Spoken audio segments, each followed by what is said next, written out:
What up, everybody? I'm your host, JP, and this is my co host, Josh. Hey, everyone. And welcome back to another episode of the FilmBros podcast.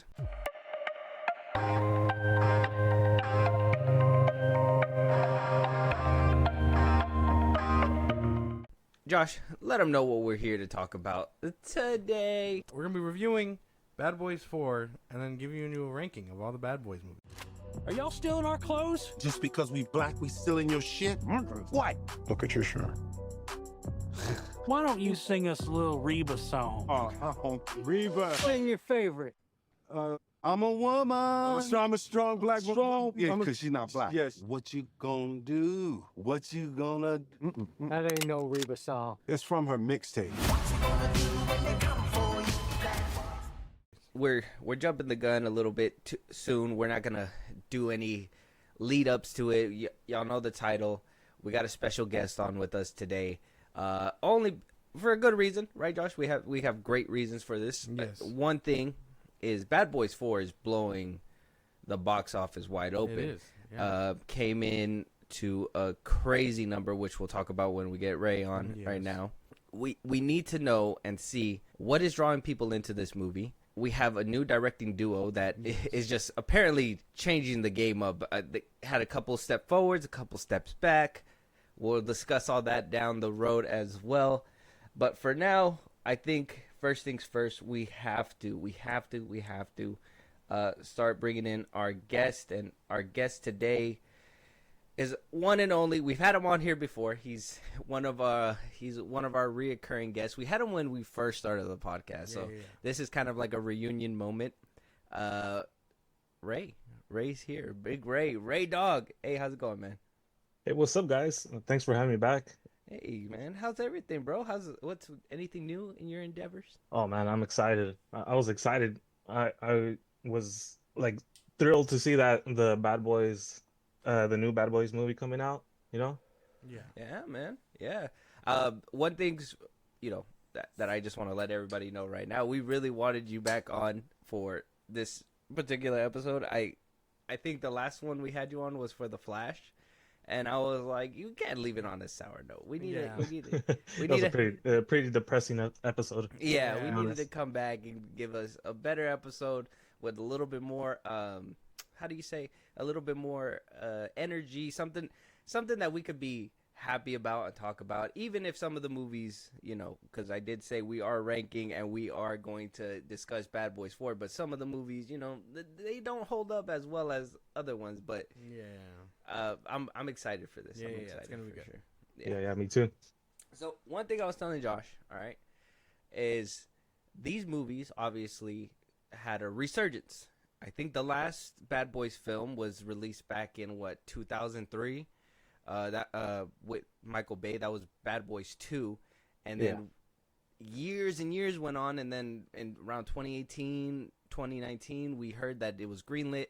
Another Bad Boys movie was coming out, Bad Boys 3, Bad Boys for Life, actually, which I think Will Smith made a whole joke that he should have probably waited on that title. But Bad Boys for Life came out, and, came out at a rough time. Let's just say. It came out in the year 2020. It wasn't that great. Theaters were closed. Nobody could have watched it, really. If you did go watch it, the theaters were empty, and you just were looking at movies like, who the fuck made these, right? Like, you're just like, the COVID movies just weren't hitting so well. Wound up doing really good in the box office still. I think it made about $200 million more than its budget. So it warranted another film. And here we are, right? Yeah. Bad Boys 4, Ride or Die. The box office is great. Helped the franchise reach the $1 billion club. So this whole franchise, Awesome. The Bad Boys franchise, is $1 billion, worth $1 billion. The producer says that a fifth film is on its way already. They just wanted to see how the fourth film was going to do, which completely blew expectations out of the water. We talked about it in a previous episode. It was supposed to make like about 40, 50, 60 million dollars, and it wound up making 138 million dollars worldwide. So it really blew the box office out of the water. A lot of people were like, the all this shit's dead, movie theaters are dying, and then this movie comes out swinging. So did you first, Ray? Just to start hearing your voice a little bit more because Yeah. we love to hear it. It's cool. It's cool. Coming into, I guess, Bad Boys 4 from Bad Boys 3. I'm sure. When was the last time you went to the movie theater? Out of curiosity. Just to watch The Flash, to be honest. The Flash. That was last year. Yeah, I've been getting all the movies here at home. Okay, Just so watching it straight from the streaming platform. are you one of those people that enjoy streaming a little bit better than the movie theater experience nowadays? Yeah, because I mean now going to the movie theater, it's a whole ordeal now. You gotta well, the theater I go to, I reserve my tickets ahead of time. I gotta find a babysitter because there's no way I'm gonna take my son in there without getting kicked out, you know. Oh, So today is Father's Day, by the way. Happy Father's Day to everybody. happy Father's Day to you At the too. time of recording. At the time of recording, yeah. So Yeah. if you guys didn't take your fathers out, make sure you take them out when you're hearing this. This is your reminder. A few days is better. A few days late is better than not doing anything at all. But go ahead, Ray. Sorry. Yeah. I mean, yeah, it's a whole thing, but I mean, if I'm able to get it at home, just sit back, get some food, and watch a movie. That's what I do. Makes sense. Yeah. You don't have to deal with all the Can't complain about expensive concessions, all that stuff. You get $5 bag of chips, a nice $2 soda, and just Yeah. kick it at home.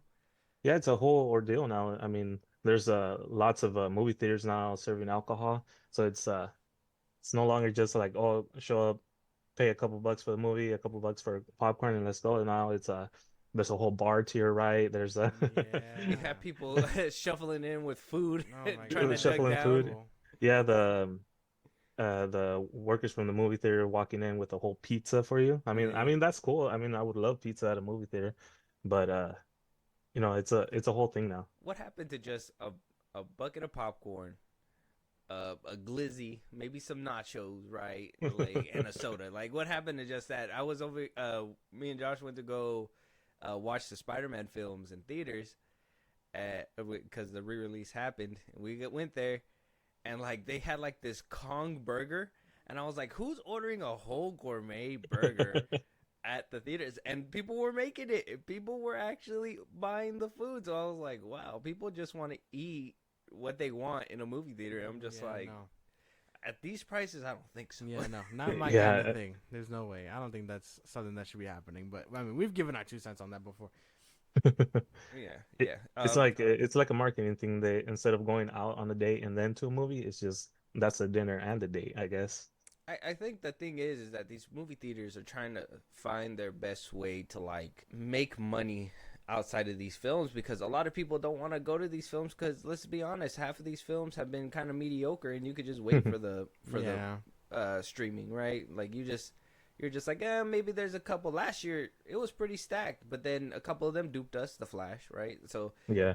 but you go into the movie theater this year, I mean, there wasn't really too many good bangers this year, so I'm sure the theaters are taking a hit and they're trying to recoup their losses. But then you also, you're going through this whole ordeal, and then you get to the, your seat, you're watching the theater, right, or the movie, whatever you're doing in there, and then you hear somebody smacking their shit behind you, fucking talking to the right of you, somebody's on their phone texting the whole movie, somebody's yelling throughout the theater, and it just ruins the whole experience. So you got to go through all this stuff. And it really just hurts, right? It just really hurts in the end when somebody just ruins the whole momentum. Exactly. Josh, do you feel the same way? I mean, we have touched up on it, but like, are you streaming more? Are you theatrical? I like experience? movies. I like the movies. I mean, obviously, I think streaming is meant for the movies that you don't catch in theaters. But if I can go and watch every movie in the theater, I would take the risk of basically running into those problems. But I mean, it is pretty rare when it happens. But I don't know. I would take the gamble every time. Yeah, I got lucky. What was it? Yesterday, I went to go watch Inside Out with the boys and Julie, and we got lucky. We sat in the middle of everybody, and there wasn't nobody behind me. Wasn't people loud. I mean, I think I was the loudest. I don't know why nobody was laughing at the movie, but I was for sure laughing at the movie. Yeah. And so it was a decent experience. Hit and miss for sure. So I'm pretty sure that's why, movies in general are taking a hit. Now, one big thing that, before we start getting into the film and actually breaking it down, I wanted to bring up to you, Ray. We did record this for another episode that it's going to be coming out this or came out this week at the time that this episode drops. But we have an issue that some people kind of brought to our attention, right? Will Smith being in Bad Boys 4. He was in Bad Boys 3, but this was pre the slap. Now, if you don't know what we're talking about out there, and Ray, I'm sure you know, but I'm just going to let you know one more time. Yeah. It's the Oscar slap that Will Smith decided to stand up and walk towards Chris Rock and just give him one over a joke, right? Yes. And a lot of people hated that. A lot of people canceled him for it. I mean, he made an Apple TV movie that nobody watched, and then was announced that he was making Bad Boys 4. Now, a lot of people were like, this movie's not going to do well. The slap is affecting it. Did you have any issues with that? Did the slap affect your viewing of Bad Boys 4? Did it affect you even wanting to go watch this film? Not really. I mean, I think because the way we receive information is so quick that it quickly got just swept over. I mean, the memes for sure kept on going for days and days with the slap, but I mean, I don't really care for it. I mean, yeah, he did something stupid, but I mean, I didn't really care for it. Okay. Well, obviously, this is something that comes around in the media a lot. We did give our 2 cents in a previous episode, so we'll probably touch up on it afterwards. But we do have Rob Schneider, okay, a close friend to Chris Rock, within the camp of Chris Rock, Adam Sandler, all them, they make comedy. Around the time of the slap, they were very vocal of the repercussions of the slap, comedy being at a point where it's already going downhill because you can't really say too much, but also, people just being offended and can just walk up on stages. I mean, a lot of stuff happened. I think Dave Chappelle whooped some ass when somebody tried to jump on his stage set at one point. So there was a big hoopla over this at one point. And right now, Rob Schneider, who is a good close friend, and you'll probably recognize him when you see him right now, he was finally able to talk about it. He was on the Oscar committee, so he couldn't speak about it at the time when, Chris Rock got slapped and all that. So he winds up speaking about Will Smith, calls him an asshole and a fraud, as you can see right here in the title. Says a little bit more. I'm going to have you watch it, and then we'll get your thoughts afterwards. All right. Did you ever speak to Chris Rock after the slap? Because he's your mate. Yeah. I would have been straight on the phone if it was my mate getting slapped. No, but going, I was in a sticky situation because I was actually, an elected official of the union at the time. Oh. Will Smith is a twat. Oh, I liked him. Will Smith has been hiding the fact of who he really is, and it was exposed that night. He's really an asshole. But he's a deep, dark thing. To do that in front of all those people and to a really great, legendary comedian who's literally the best comedian of our generation. Sure. You wouldn't have this whole wave of comedy that came after if it wasn't for Chris Rock. He's kicked open the doors. So for him to do that, but I wasn't allowed to say anything at that time because we were part of the committee that was supposed to punish him. And how do you punish him? Wow, wait. Just back up a second. Hang on. I want to know Will what the punishment Smith is like, for me, when I met him, right, I always say. Like the nicest, most wonderful. He's a liar. Complete, utter fraud. Really? It was exposed in that time. Okay, we all thought in that time, he was under all this pressure, though. And I there was didn't. it was a I've been snapped under pressure. moment. Well, Kyle's been under pressure. You've been under pressure. Interesting you say that about Will. No, Will is a douchebag, and that's something that you can't. The thing is, that's how politically correct the Academy is. Right. That they were so cowardly. Because if I would have done that, they would have been hauled out to prison. But because they were so worried about being, racist or whatever, they were like, we can't be. The point is, violence is what it is, and what the color of your skin or your religion doesn't matter. Sure. If you commit a crime in front of other people, you get hauled out of there. Yeah, but didn't you also sort of think, he's standing up for his missus? You didn't like that? It doesn't matter. You can't hit another dude. If he's standing up for your missus, it's a joke. And I also thought it was a very mild joke, and it was that quite a slap there. though, right? Quite a slap. It was so much. I literally was. I forget what it was because I wasn't watching it. I was in Mexico directing a film, and That sounds sus. Yeah, my wife wrote it. Yeah. It's called Amor es Amor, and it's a nice movie actually. But in Spanish, en español, por supuesto. But the thing was, I was in a car, and My assistant director, she looked at me and she said, she said, what happened? He said, Chris Rock just got slapped by Will Smith. And I said, get out of here. It didn't happen. I didn't make the phone calls, and it did happen. He didn't want to talk to anybody. I don't blame him. Yeah, I get that. You know, but also, like, it took him a while to get to the point where he could react to it because it was a lot. You got to process that stuff, right? Yeah, and he's a very sensitive, great guy, and he's really literally a genius. So, what do you think about that, Ray? I mean, he has a point. I mean, Will Smith shouldn't have done that. I mean, yeah, and any guy with a girlfriend will defend their woman, but I mean, especially because it's TV and stuff like that, I don't think he should have done it at the moment. It is a joke. I mean, perhaps it did offend Will Smith's wife, but I mean, in the end, it's a joke. Yeah, he was probably gonna get heck over it, you know, from his wife. Like, hey, like, how come you didn't say something or do something? Like, yeah, I'll say something, you know, but not right now. I mean, we're in the middle of a whole freaking Oscars. Yeah, but he was like, she's gonna go back to August Azalea again. I can't do that. That's what he was thinking. He was just like, August is gonna get her back. It's crazy. Yeah, I mean, for sure on the car ride home, like, how come you didn't say anything? Yeah, of course. You know, how come you didn't defend me? Like, don't worry, I'll deal with it. But I mean, going up there and doing that was dumb, and it was like totally awkward when I watched the complete video on it. It was totally awkward because it was like, are they being serious or is it a joke? Yeah, like, and nobody knew the difference at all. Yeah, it was totally weird. But I mean, I think Will went through a lot after that. I mean, I'm pretty sure he had to self-analyze because I mean, you could tell that Jada is pretty controlling of him. You know, like, you should do something. I don't care where we're at or what we're doing, just do something. You know? Yeah. That's kind of like what we kind of got at when we first seen this. I think me and Josh kind of drew the conclusion that this kind of orchestrated in a way. We understand that Rob Schneider couldn't speak about it because for 2 years, but like, it kind of felt like they were bringing up something that has kind of died down.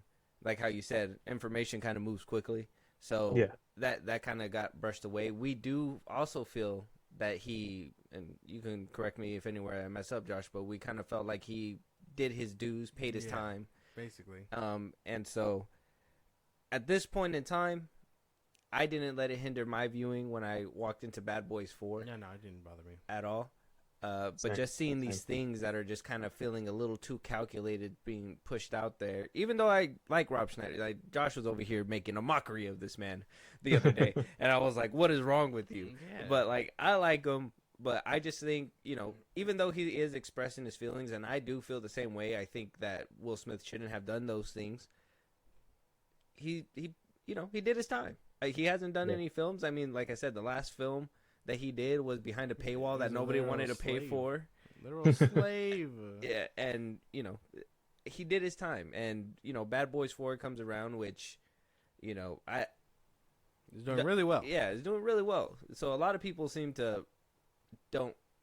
don't really care. I think the only people that really care still are probably people that just stay on Twitter all the time. They just want to be in the echo chamber.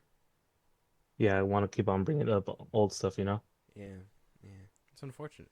Worse than a female. Always want to bring up bullshit. So let's start jumping into this review then, since we all know that it doesn't hinder anything that Will Smith decided to not box Chris Rock, but just slap him in the face over a G.I. Jane joke.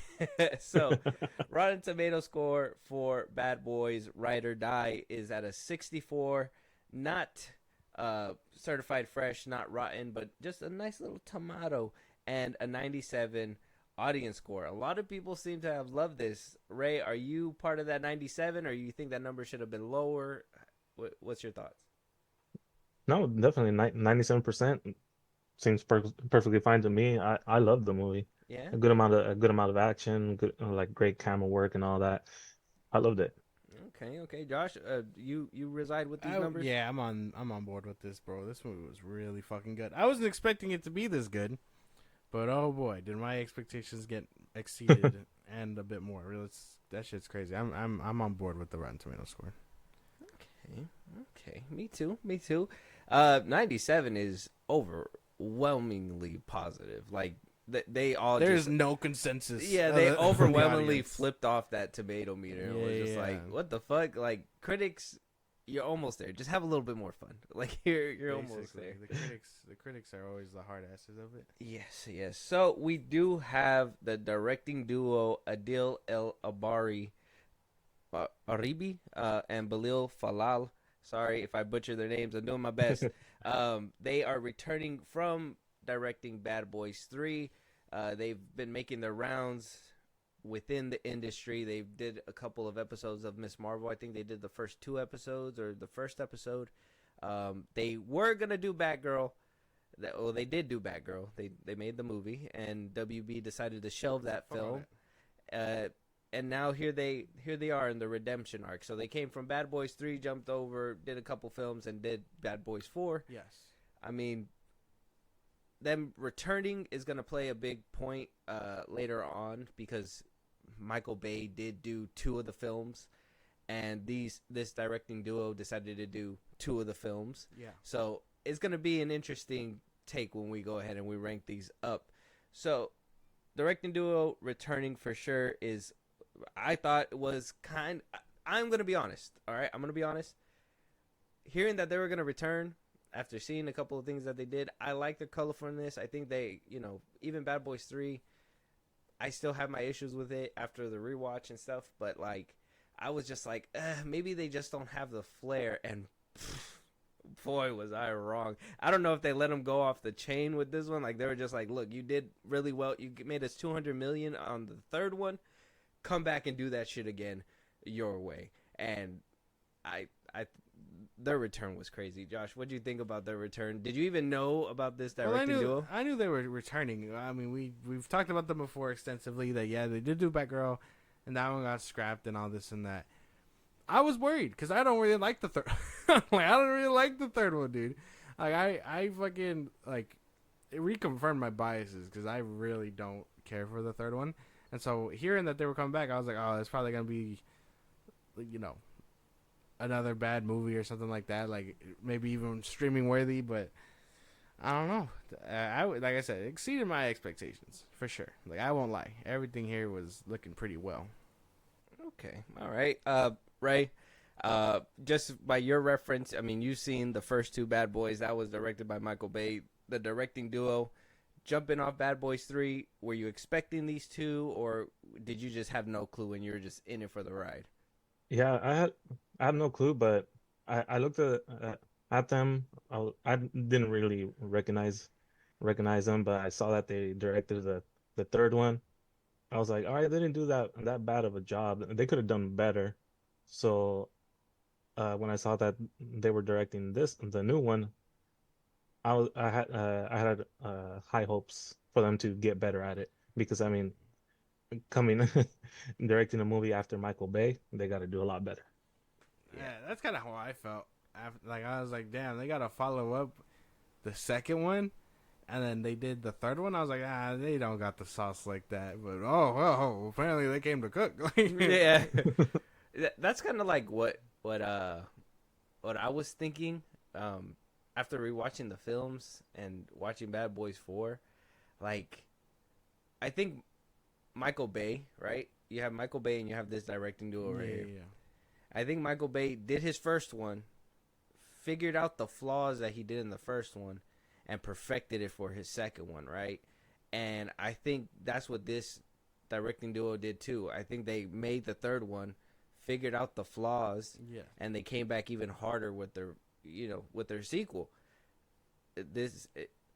And the little Michael Bay cameos are a little nice nod to him for sure. But I do like that they at least they improved the craft immensely and just was able. I think that it's going to be an interesting which one's top for sure. I don't know. I think they did really good, but I don't know if you guys noticed that at all. Was that just me? Or did you think the first one was just immaculate, like no flaws? The first, like Bad Boys? Yeah, no. After rewatching it, yeah, I would say that one definitely has flaws. Yeah. Okay. What about you, Ray? Do you share my sentiment that they kind of perfected it, kind of like Michael Bay did? Yeah, they definitely perfected it. I really like the first two because I mean it has I mean jokes, jokes and stuff that you can't really use now, and which is my type of humor. Yeah. But but I mean, It's not yeah, politically they definitely correct. perfected it. Seeing the third one and then the fourth one, you can see they definitely stepped up. Yeah. Basically. That watching Bad Boys 2, I was like, damn, this man feels like a villain. Like, imagine him saying, not only do you gotta die, but we gotta kill you, black. I'm just like, dude, what the fuck? Like, come on, bruh. Like, that's crazy. You're just the meanest villain out there, bro. Like, you don't have to racially profile the people you're gonna kill. Like, that's crazy. So yeah, we'll discuss all that when we get to that point. But at least with Bad Boys 4, let's jump into the characters now. We got Will Smith returning as Mike Lowry, Martin Lawrence as Marcus Burnett, Vanessa Hudgens as Kelly, Alexander Ludwig as Dorn, Paolo Nunez as Rita, Eric Dane as McGrath. That was a kind of like really cool. Loa Grafud as Lockwood, and Jacob Scipio as Armando. And the rest, they kind of fall in line. DJ Khaled makes an appearance again. I'm sure it was crazy. Etc. etc. Reggie's back as well. Oh, and if you guys just don't know, spoilers up ahead. We're really gonna start talking about this stuff. So, yeah, man, the returning characters, I have no bad things to say about the cast. I think they picked out the perfect people to return. I didn't care for Bad Boys 3's little like side quest to want to remove Will Smith and Martin Lawrence and try to bring in this new group. Yeah. Especially that I forgot his name. Whoever played him in the third film, the Asian dude. Mm-hmm. What do you know his name? I don't know. No, I try to forget that movie. Actively. His name was Charles Melton's Rafe. So I didn't really care for him. So I'm glad that they kind of did away with him in this film. Everybody else came back. Every time I seen Dorn, the white buff dude, I just can never. The issue with him is I can never get out of my head the character he played in Grown Ups 2. I don't know if you guys remember that film, but he played David Spade's son in that one. Oh yeah. And he did? I can't, like, every time I see him, I just always think of him going, like, just making that face and just like looking at him all angry. So yeah, that's just my problem. That's Personal right, issue yeah. with him and his like person. I think he picked the wrong role to start off with, but this for sure. No complaints on the cast. I think everybody did their shit in this movie. What about you, Ray? What do you think? Yeah, a pretty good job. I mean, they definitely developed Dorn. I think a little more. I mean, he in the third one, he was more of that nerdy tech guy, and they let him come out, I guess. Yeah. Especially like Reggie as well. Oh, Reggie got the development in this film. Reggie got development. What'd you think about the villain, Eric Danes McGrath, the white, silver-haired dude? Yeah, he did a pretty good job. But he is a villain, but I don't know. I was kind of lost between like who is really the bad guy, because he's the only one in charge of taking out I mean, spoiler. I mean, taking out whoever knew of the investigation. But I mean, I was like, is he gonna be truly the bad guy? Surviving to the end and whatnot, or like what's gonna happen? I guess I don't know if that's a good thing or a bad thing, but I really liked him as a bad guy. You thought that there was still gonna be somebody behind the scenes after him. Yeah, He didn't feel like a bad guy to you? Is that what he did, but it felt like I don't know, just like the guy, the right hand man. Yeah, I sort mean, of. I guess Yeah, that makes yeah, sense. like- I mean, what the other dude that was like high around was Mr. Fantastic's character. I forget his name. Yeah. yeah. Lockwood. Yeah. Lockwood. That's okay. Yes, I was gonna touch up on that when we talked about the ending a little bit, but Oh. I understand what Ray means, because I did kind of got the sense that he was the middleman, but I was thinking that was to kind of fill that setup for the third film. I think that they were leaving like kind of like a window open, so in the third film they can kind of fill that gap in with like, oh, this is what happened, because they kind of did that with the third film to this film, and they kind of filled in the gaps and had a little bit of windows open. Like the plot holes that I felt were in the third one were kind of filled in with this one. It was like, oh, somebody else sent them, so it was kind of like, you know what I mean? They kind of reinforced. So I don't know if it was just a window opening for that sequel, the fifth part, but I don't know. I don't know, man. But I loved everybody here. I loved all the cast. I mean, I think everybody did their thing. I mean, I laughed. I had a good time. Like the action was all there. Everybody like acted their ass off. They really got it down for this one. Not so much the third one, but oh man, if I could skip that one and just watch this one, I would, because I think they both got it down. Hey man, it's not that bad, bro. Yes, it is. Relax, relax. So I do think I do. One person I will say that I didn't care for seeing. I get like the cameos and it was funny and all that stuff. I will say Tiffany Haddish was kind of like not on my bingo card when in this movie. Like everybody else was fire. Then I saw Tiffany Haddish and I was just like, yeesh. Like, that's crazy. Which one was that? She was the chick in the club. The one that was like, stripper chick? yeah, eat my taco. Oh or yeah. Oh yeah, that one. That was so over the top. Yeah, that was kind of random. But I thought that she was funny. I thought that she was hilarious. My favorite cameo, Jordan Lucas. Yeah, Jordan Lucas was crazy. Favorite cameo was Jordan Lucas. I mean, like I said, I noticed him by the grill, and then I was like, "There's no way that that's him." And then I see his face, and I was like, "Holy shit, that's Jordan Lucas!" You know, DJ Khaled is my all-time favorite little cameo, bro. Like that scream and that hit to with the car, bro. That was the best cameo. And he lit his ass up. I feel like he didn't do that bad job acting. Yeah, no, I mean, he did fine for what he was doing. Yeah. But oh my god, like you can tell, like not only did they get smashed into between cars, but they lit his ass on fire. Yeah. So you can tell they hated his ass for sure. He did something behind the scenes of Bad Boys 3 they didn't like. And they were just like, yeah, no, you gotta go. You got to go. Yeah, seeing him come back, and then the little Michael Bay cameo. That shit was crazy. Was cool. Because I was like, yeah, that was cool. No fucking way. Well, they also, I don't know if you remember, but he also had one in Bad Boys 3. Really? Yeah, he was the wedding DJ. Yeah, he was a MC at the wedding. Okay. Yeah. Okay. Yeah, so he was he's been having the little cameos in both of these films, so I thought that's pretty cool. I thought that the directors would kind of have cameos too, but I keep looking and I can never find them. No, So I don't think so. Yeah, he actually Michael Bay made the cameo in the Ride or Die with the Porsche from the first movie. Did you know that? Oh yeah. Same Porsche. Yeah, it was Will Smith's Porsche. Yeah. Oh wait, no, Yeah. no. Yeah, basically, Michael yeah. Horry's Porsche. Yeah, but I little recognized the fact- Porsche, and then when I see Michael Bay in it, I was just like, that's interesting. That's nice. Yeah.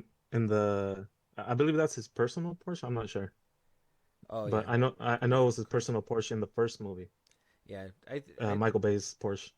I don't know which one he kept. I know he said something about keeping one from one of the films. I thought it was the silver one from Bad Boys 2, but I don't know. I want to see his garage. I want to see Michael Bay's garage. He probably has mad explosives in there. So the characters didn't really itch anybody the wrong way, huh? Yeah, no, I was kind of vibing with the whole cast. Yeah. So damn, I'm mad. Ain't nobody had that problem with Dorn, just me then. Yeah. Fuck, bro. Yeah, bro. Yeah. I didn't even know until you brought it up, so I don't think. Yeah. Same here. That's so crazy. I was just like, dude, like every time I see him, I'm just like, oh, that face, bro. That face gets me every time. So, with that though, obviously this is building off of the third film. I hope all you guys were able to at least touch up on it, rewatch it. Mhm. How'd you guys feel about that connection?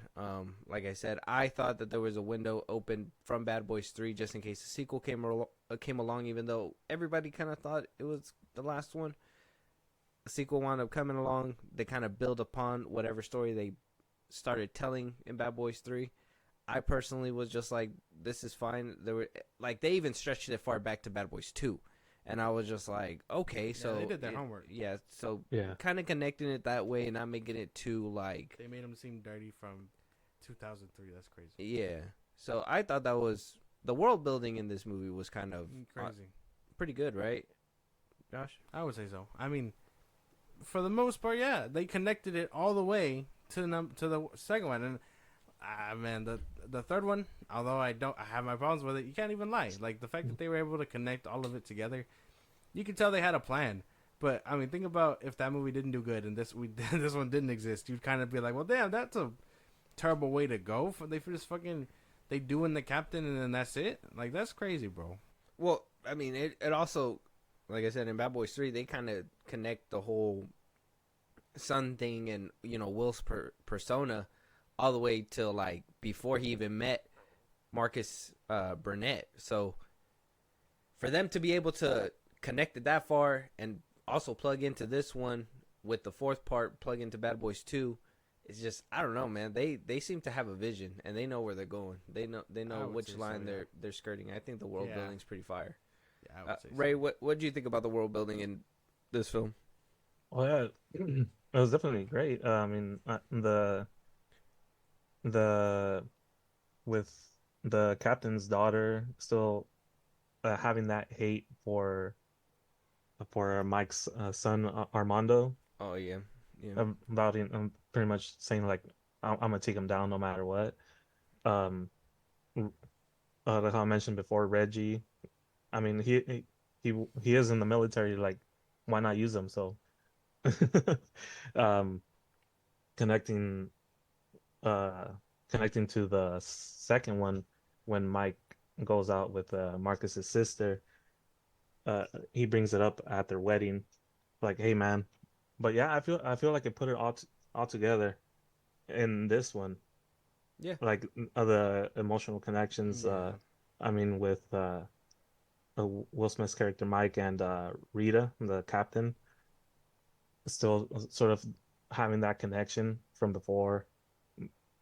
Yeah, I thought it was pretty cool, but you just finding out now, telling me that there's gonna be another one, it brings me a whole different feeling.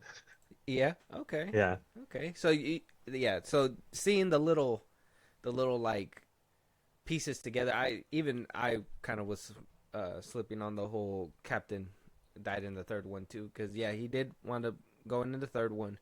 His daughters were introduced in this one, and having that little like that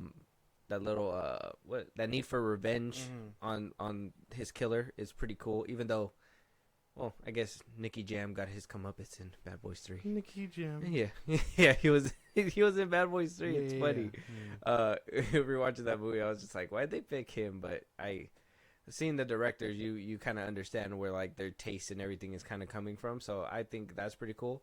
One thing that I really do like, that I guess in a way, because of the fact that Bad Boys 2 wouldn't be able to survive or be made in this day and age, they basically moved away from all that like extra hostility and like KKK and all that stuff, and just went towards like Mexicans and Cuban and all that stuff, kind of like what they were doing with Bad Boys 2.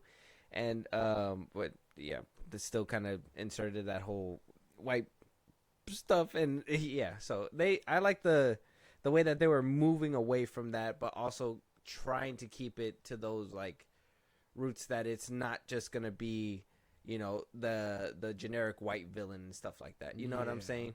So I thought that was interesting. And then the world building aspect, when it came down to like the team too, I understand that they were kind of more of a subplot, but Dorn's character and Vanessa Hudgens' character, like being behind the scenes doing it and shit, I was just like, whoa, who would have thought? Yeah, they're just like, oh well, we understand, man. You don't gotta talk about that shit. Yeah, well, if I could have fist bumped them, I would have given them a little. The way you feel me? The way they just kind of capitalized on the first one, and then obviously improved everything, it has to be studied, because I was not expecting half of that shit to be happening. Does this make you want to see that Batgirl film, or are you still like, fuck no?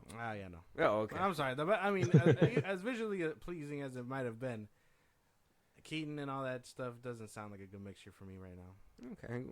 Okay. Well, let's talk about the visuals of this film, the cinematography, the Lord, CGI effects. Lord, this movie had me like grinning just for how fucking the camera work alone. I was like, no fucking way they just did make this a one shot and all that bullshit. Like that shit was nuts. It had me geeking. I was like, damn, how the fuck did they do that? Like my fucking cinephile brain was just firing flare after flare because I was like, no fucking way.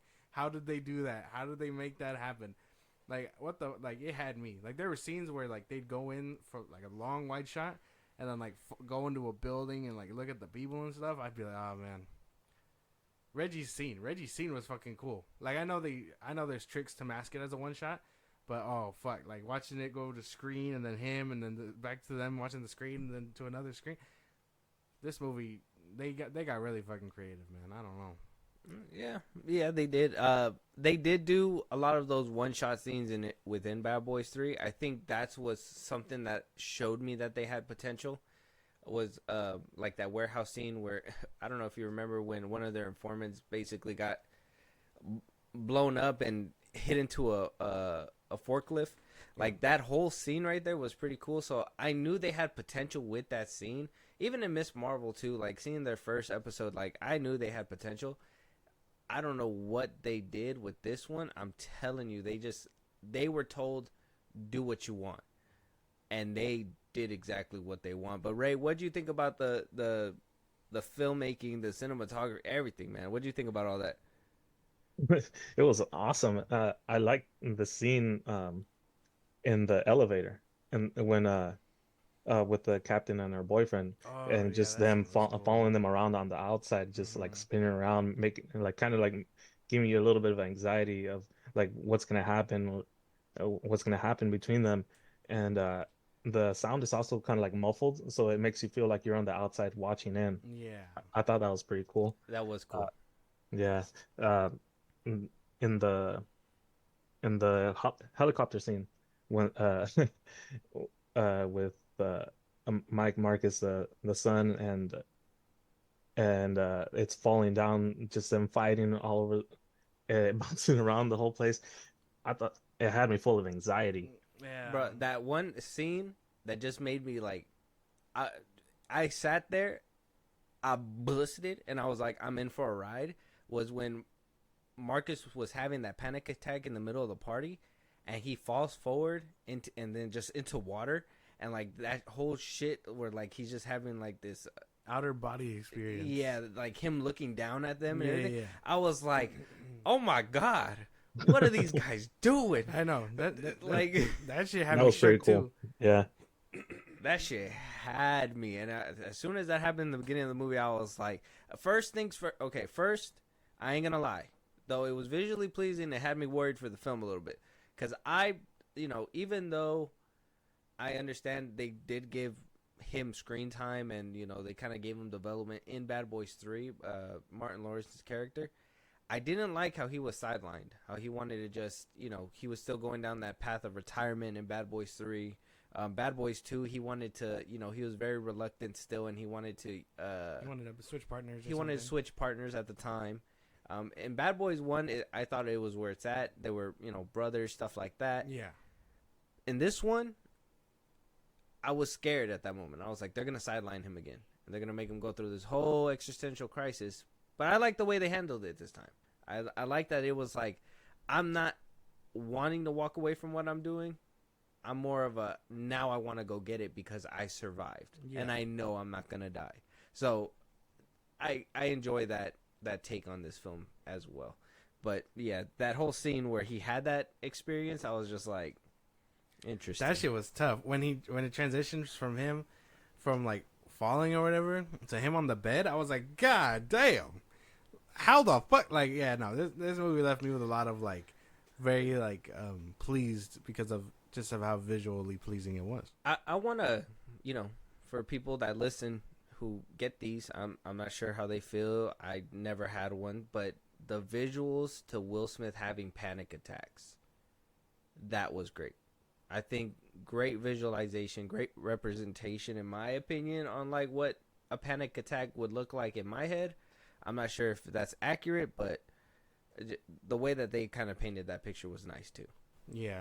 Well, I think a lot of movies try to touch upon this kind of thing, and it doesn't look like most of them get it. And again, I don't think I've never had one like that either.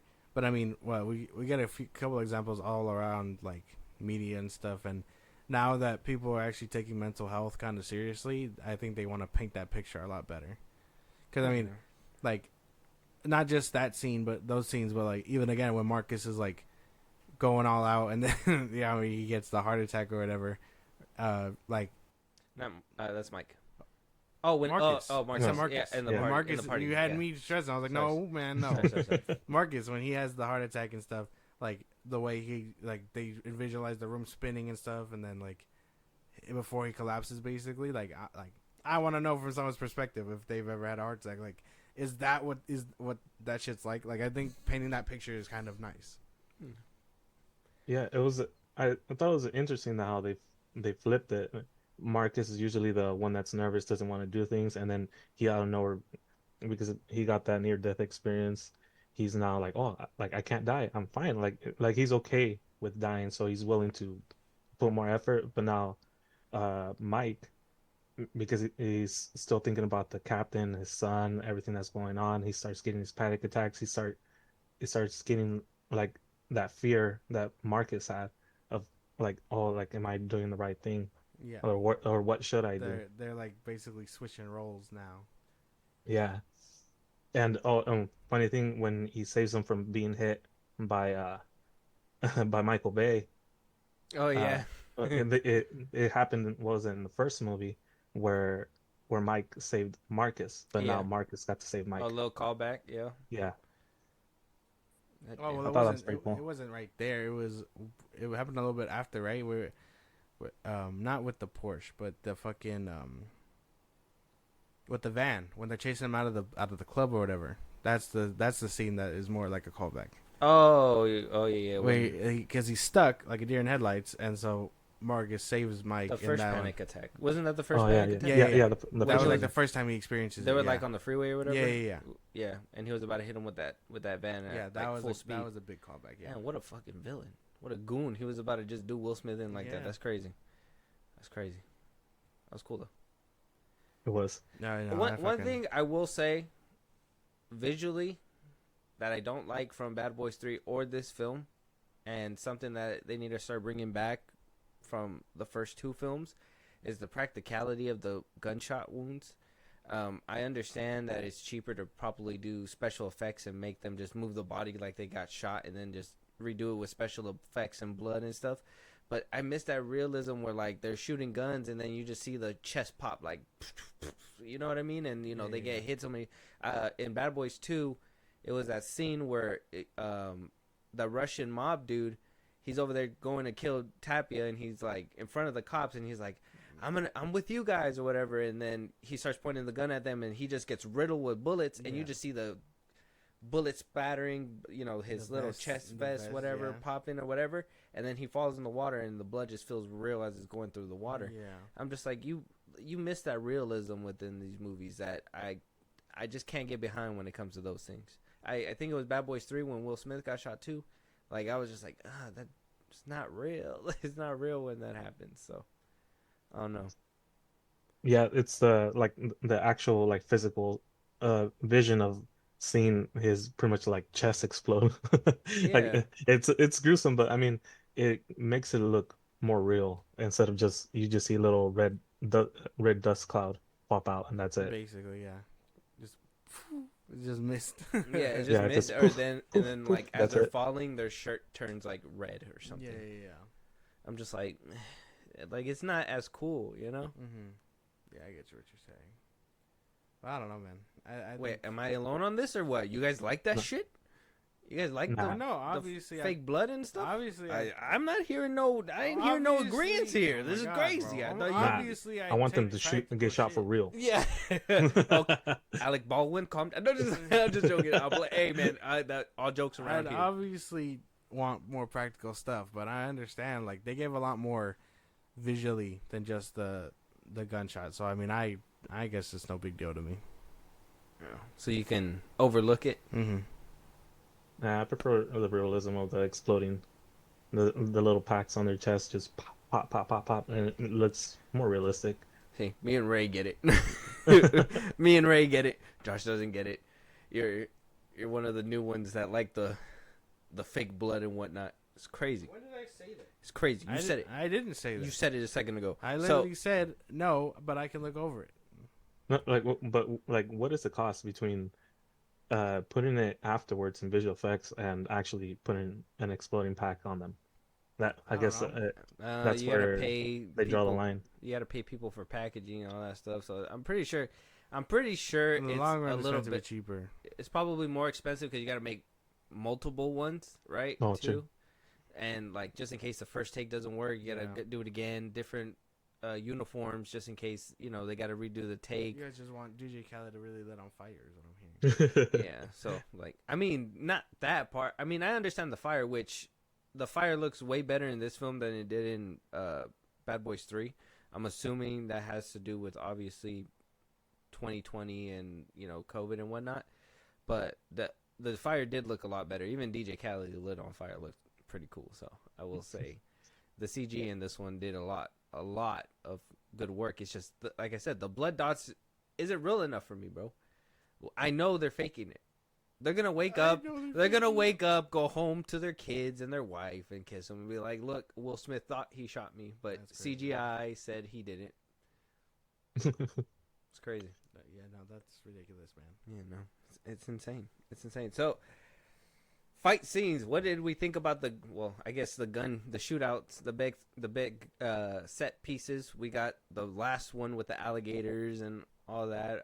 I think we got a lot of big set pieces. We got the tiny one in the beginning with the robber. I think we've seen that one all over That the one. trailers. Yeah. What other ones are? The one in the club, the one in the end. Club, yeah. There's a they had art another gallery. one. The art gallery. Art gallery. R.I.P. to my boy that's been in every single Bad Boys film since Bad Boys 2. That shit was sad. The dude with the thick glasses. Oh yeah. They fucking yeah. Yeah, I'm mad they domed him like that. I was really excited to see him again, and they just kind of... I know he's like, oh. kind of like a cool little side character. Tall ass He dude was in prison, looking down and at. then he got out of prison working for cops, and then I can't remember where he was in the third one. Did he show up? He didn't show up the third one. Oh, Damn. well, no, Reggie well, showed up. Reggie showed Yeah. up. And then the fourth one, well, he owns his own club. So I Yeah. mean, he really did turn his life around, He did. only to get shot in the face. Because he started his life with cop work again. Yeah. He got drawn in to hold in the information for Will. That shit. Poor guy. He deserved better. So the fight scene or the gun shootout I loved scenes, them. I loved right? everything. I loved how creative things got, and I mean, I would say that The jelly bean scene. Yeah, the jelly that bean shit scene was had me, funny. bro. That shit That had me was funny. laughing. Nobody likes black jelly beans. I'm like, yeah, you're right. he gets a fucking sugar high and starts mowing down people. That shit was funny. Yeah. Good. I think good action scenes, bro. I can't even lie to you. Like everything had it. Everything had its flair, and everything was where it needed to be. Like none of it felt rushed or anything like that. So that was good. I know they showed us behind the scenes online and stuff, but that whole gun flipping thing, where like That shit was tough. it's first person POV, I really like that stuff. I know some people don't. What movie was it? Act of Valor. They do a lot of first person like shooter POV in that one, and I really love that film. So them kind of mixing that into this one, and that I know they put in the trailer too, but that whole gun throwing scene where it goes into That the shit air, was cool. yeah, I was like, that's sick. These guys' Yeah, camera It was work. pretty neat. Mm-hmm. What do you think, Ray? Yeah, it was pretty. I thought it was pretty cool that they included it in that scene where it shows his POV pointing the gun, and then from the gun pointing back at him. I thought that was cool. That was pretty cool. All the shootouts, how they do the 360 go around from point of view from one person to another. It really makes you feel like you're in there with them. Yeah, the whole gliding from one side to another with the camera was kind of Yeah. interesting too. Very nice Like stuff. the one shot of like going around the whole room of that art gallery was really fucking like sick. I'm telling you, man, they got really fucking creative, and I was just like, oh man, where was all this in the like that's what I kept thinking. I was like, oh man, like, I really don't know what happened. The disconnect is crazy because I don't even think between 1 and 2 there's a huge disconnect, but like something happened. Something happened. I have a theory. I don't want to say it yet because I want to save that for the ranking. But Okay. I have a theory. But for I that. think every action scene was where it needed to be. Included characters that had to be. None of them really stayed out of their welcome. Because imagine if we had to hear more of DJ Khaled, like that wouldn't have worked. Jordan Lucas didn't stay his welcome too long. Like everyone ended up where they needed to end up in each action scene, basically. Okay. All right. So not lacking in the fight scenes then, and it was satisfying to see somebody get ate with an alligator. Yes, that shit was satisfying. Yeah, that was pretty cool. I thought the gator was just gonna take his full hand and we were gonna get something else, but Oh, dude, if they would have taken his whole hand, I would have been mad, bro. I would have been like, first John Wick, now this. It's annoying. I hate when like my heroes lose a limb. I don't like that. Luke Skywalker, Anakin Skywalker. Well, they get it back with a cool robot arm. Is Marcus Burnett gonna get a cool robot arm if he loses it? No, he's gonna become armless. He's slowly gonna become RoboCop. Slowly. Sony owns Starts the with an rights. arm. Make it happen. Make it happen. Come on. So with that though, let's start rounding the bout so we can get to the rankings. Josh, give us your brief summary of this film. What'd you think about it? Oh well, real quick, what'd you think about the plot in this one? It all made sense to me, and the fact that they were weaving it through previous movies and stuff, you can tell that they really took their time and they really cared for what they were going through with this one. I think the story all kind of made sense. I like you said, I think there is kind of loophole, like a little bit of loopholes that they probably weaving in for another one. Like obviously Armando just riding into the sunset has to be set up for another movie, and everything else that they basically set up. But other than that, I think if this was the last one, I would say it all ended pretty well. Okay. All right. Ray, what about you? I know you said you had a little bit of an issue with the villain. But what do you think about at least the plot before we get to the rating of this film? I thought it was great. I mean, especially knowing that Mike was really hurt about the captain dying in front of him, being murdered by his own son, and for them to make a whole movie based on that, based on the fact that he gets blamed for drug trafficking. I really liked how they pieced everything together from previous movies. I thought they did a great job with that, bringing everything together, with the daughter, the captain's daughter, the son. I honestly thought Mike's son Armando would have been out of jail already, because I mean that's something else from the third movie to this one that I thought was weird. But I mean, in the end, I felt like everything got tied up in this movie, and I thought the plot was great. Very good. Yeah, very nice, very nice. So, for me, here's the plot right here. Paolo Nunez, man, What the fuck? it was great. Oh my God, man. This was like, yeah, the plot. I would say That's crazy. it was mint. No, but I thought everything worked out well. Like I said, one thing that I was worried about when I started seeing those little side quests to Bad Boys 2, the little things that they were tying into with Bad Boys 3, I was worried a little bit that it was going to leave a lot of big openings. But they didn't leave a lot of big openings. I think they left enough just to tease that next film possibly, Yeah. and keeping it still ambiguous, and you don't think that, or like in your head everything makes sense still, right? The continuity is not fucked up. They're still not fucking with whatever Michael Bay did. Yeah. They're just kind of using it for callbacks and a little bit like, oh yeah, this is what they went through in the past. Basically. And I enjoy that they use that for the plot itself. So I mean, very, very good stuff with this movie. But Josh, go ahead, let us know a brief summary about this film, man, and then just 1 out of 10. 10 being the best, 1 being the worst, 5 being in the middle. Go It ahead. was tough because I was thinking about it for a cool minute since we watched it, and I was just like, oh man, like I really did enjoy this movie, and I was trying to think of decent flaws, but I want to say that I loved it almost all around. I don't want to give it a 10 out of 10. I don't, because they could totally change. But I'm gonna give it damn near close. I'm gonna give it 9 out of 10. I really did love this movie, from the visuals to the acting to the story. Like, it all blended together. They nailed it with this fucking movie. 9 out of 10.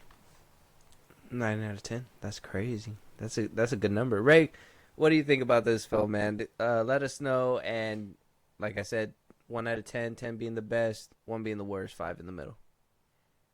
I give it a 9 as well. Okay.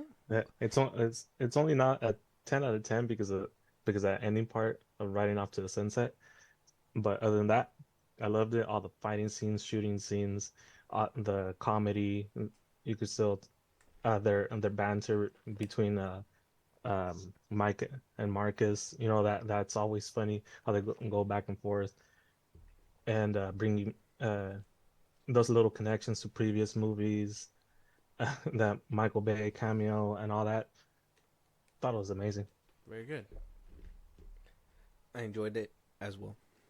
This movie, it has. So you both gave it 9 out of 10? Yeah. Damn, man. Yeah. So if I give it anything less than that, I'm going to look like a hater. But if I give it anything more, I'm going to look like a dick rider. Like a dick rider. You guys put me in a real pickle here. Don't be different. Don't be different. I don't want to be different now. This film, I thought it was really good. Like I said, it was a step up from Bad Boys 3. Really love the visuals. Like I said, I do miss the practicality of it. I think that does hit the film a little bit hard for me because the realism kind of is lost. I do like the scenes where they do their best to add that realism in, like the elevator scene and the scene where in the art gallery with the shootout. I like I really love the way they use the camera in like certain scenes, like when he smacks the Skittles and they just kind of like fly in your face kind of thing. Like, they're gonna be great for 3D one day. You know what I mean? With that being said, I give it an 8, man. An 8. I'll give it an 8.5 just to be a little bit closer to you guys. Twitter said your opinion is different. That means I hate you for it. Why are you getting up to punch me? What are you doing? What is going on? This is crazy, man. Why? Not even 2. Not even like 2 points. It's 2 points and a half. What the fuck? Yeah, I'll say like 8.5. I gotta give it right. I'll definitely hit it with an 8. I do think the practicality when it comes down to the shooting really hurts it a lot. They need to do better. Will Smith actually pull out a gun and shoot somebody. Is what he's saying. Alec Baldwin, calm down. You're the one that needs to calm down. You're the one that wants to see them actually shoot motherfuckers. Close to it. Damn, like, don't actually do it. We've seen it. If we've seen it done in 2003, bro. 2003. We are in 2024. That's 2003. If they could do it in 2003, it should be able to be done in 2024. No problem. It's cheaper. Why are you cheaping out at my expense? I am paying so much money to go to the theaters, man. I want to see blood, man. I want them to eat the little blood pouch and pop it in their mouth and let it drip out of their mouth. I think you're being picky. I don't know. That's not even being picky. Yes, it is. That's not a picky. Wham.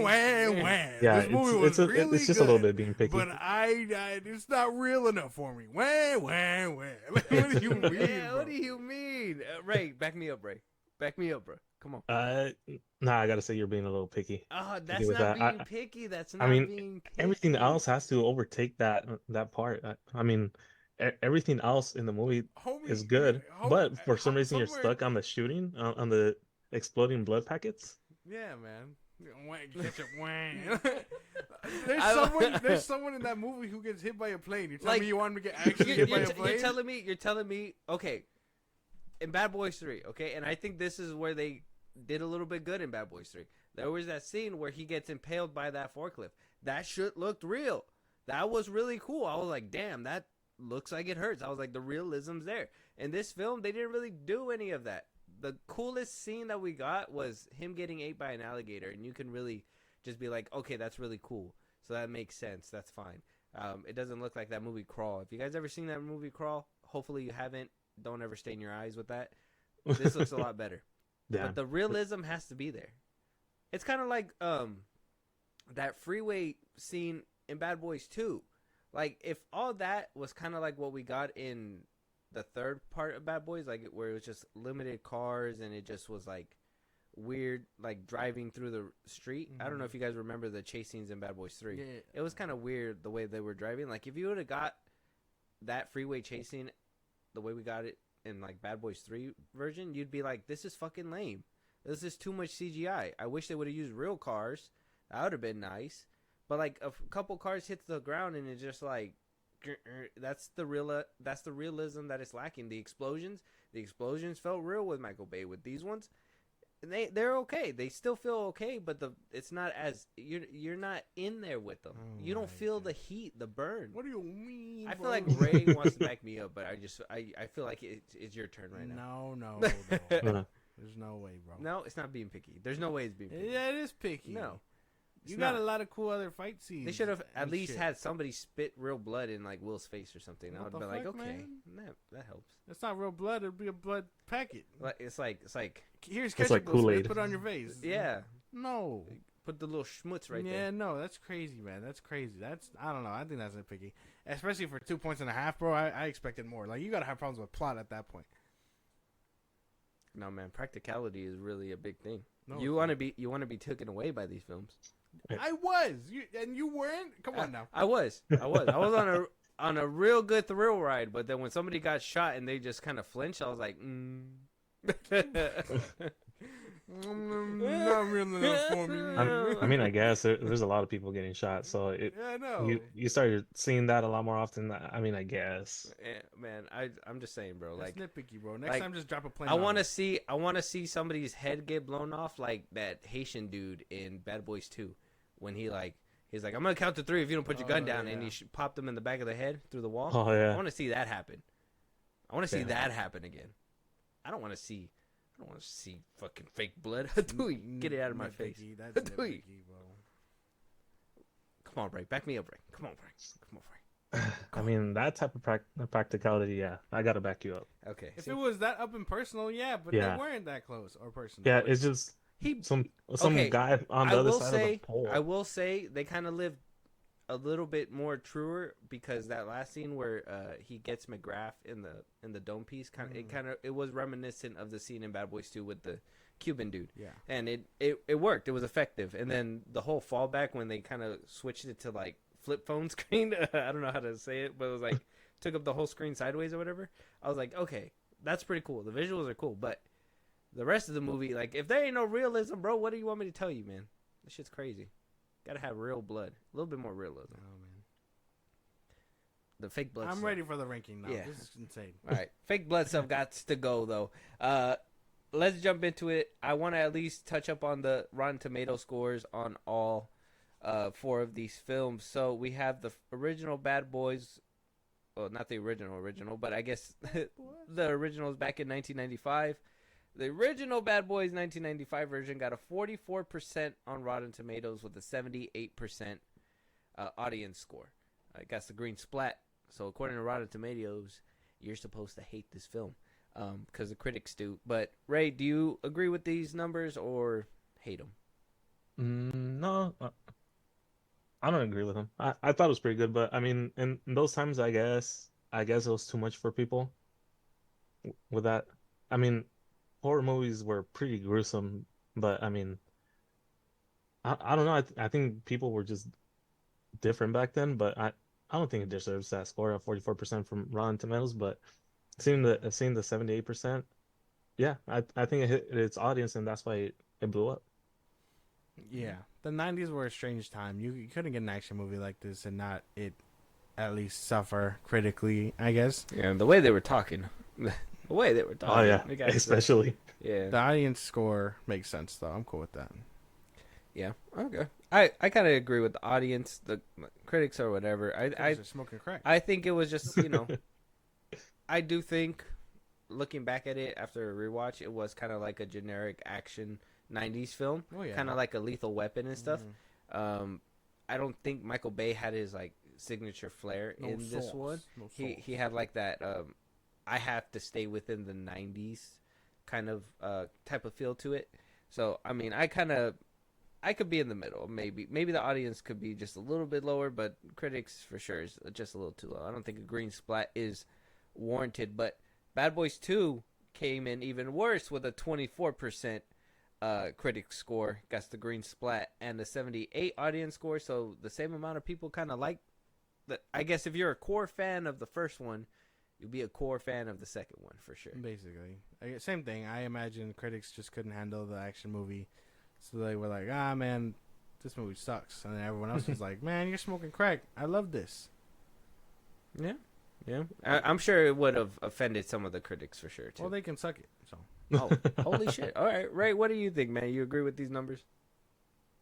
Heck no, the 24%, nah. Especially this is the one where it was like, where what's the name, the drug dealer's mom gets upset because he's dating a black girl. Oh yeah, yeah, yeah. Yeah, but I mean, it still received the 78%. I mean, yeah, it hit its target audience. That same 78% from the previous one came back and was like, yeah, fuck yeah. They're like, yeah, this is what I was expecting. This is exactly it right here. Give me more of that. Yeah, exactly. I mean, I like the movie overall. yeah, no, the second one is peak, but For now- sure got a little bit better than the first one. Yeah.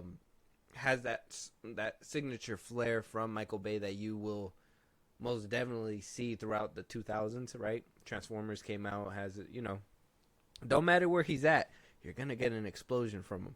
Heck yeah, cars just crashing, slightly tapping into each other, explosion. Yeah, You Yeah. touch a dog, explosion. touch a dog. yeah.